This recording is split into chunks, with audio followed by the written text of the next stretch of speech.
ప్రస్తుత రాష్ట్ర పరిస్థితి అప్పుల కుప్పగా మారిందని సర్కార్ వైట్ పేపర్ రిలీజ్ చేసింది. ప్రస్తుత రాష్ట్ర అప్పు 6,71,757 కోట్లు ఉంది. 2014-15 ఆర్థిక సంవత్సరంలో అప్పు 72,658 కోట్లు మాత్రమేనని శ్వేతపత్రం రిలీజ్ చేసింది సర్కార్. ఇక ఇదే అంశానికి సంబంధించి మరిన్ని వివరాలు రాజు అందిస్తారు. రాజు, సర్కార్ వైట్ పేపర్ వెనుక ఉద్దేశం ఏంటి? కాంగ్రెస్ ప్రభుత్వం ఏర్పాటై దాదాపు 12-13 రోజులు అవుతుంది. ప్రధానంగా కాంగ్రెస్ ప్రభుత్వం ఏర్పాటైన తర్వాత వరుసగా ఇటు సీఎం కావచ్చు, మంత్రులు కావచ్చు, అన్ని శాఖలకు సంబంధించిన ఉన్నతాధికారులతో రివ్యూ చేస్తున్నారు.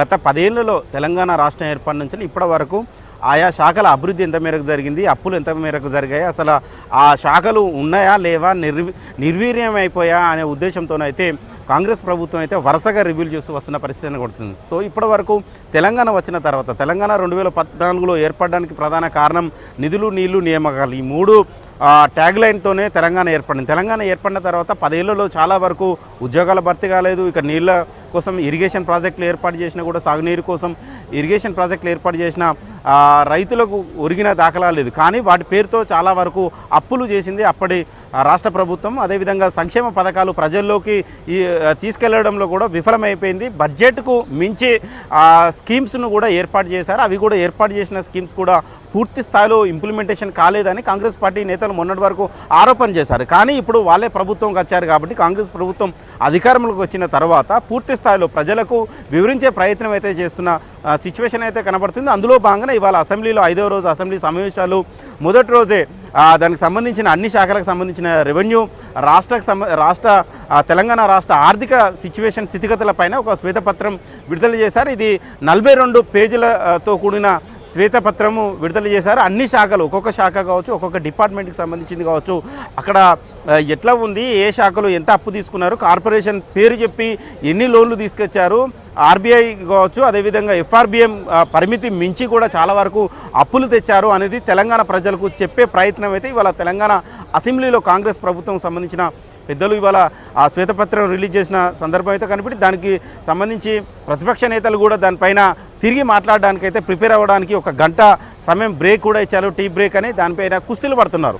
ఎందుకంటే ప్రతిపక్షం సంబంధించిన సభ్యులు వాళ్ళు మొన్నటి వరకు అధికారంలో ఉన్నారు. అధికారంలో ఉన్న తర్వాత తెలంగాణ బంగారు తెలంగాణ చేసినాము, దానికోసము చాలా సంక్షేమ పథకాలు తీసుకొస్తున్నాము, రైతు బంధు కావచ్చు, అదేవిధంగా దళిత బంధు కావచ్చు, అదేవిధంగా బీసీ బంధు, అదేవిధంగా చాలా స్కీమ్స్, విపరీతమైన స్కీమ్స్ చెప్పారు.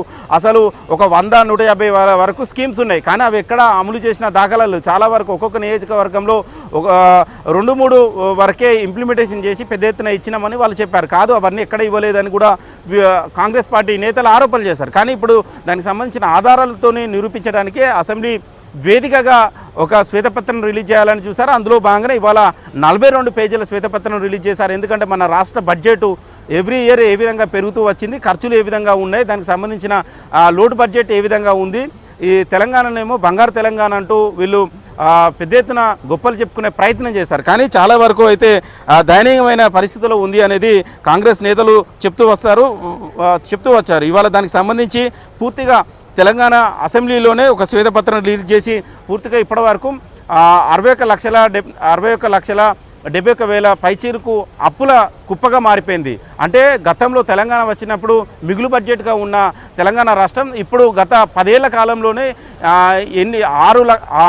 61 లక్షలకు సంబంధించిన ఏ విధంగా మిగులు బడ్జెట్ ఉన్న రాష్ట్రం అప్పుల కుప్పగా మారడానికి కారణాలు ఏంటి అనేది, ఒక్కొక్క ప్రాజెక్టులో ఎన్ని అప్పులు తీసుకొచ్చారు, బాండ్లు పెట్టి ఎంత తెచ్చారు, అదేవిధంగా భూములు అమ్మి ఏం చేసిళ్ళు అనేది వివరించే ప్రయత్నం చేశారు.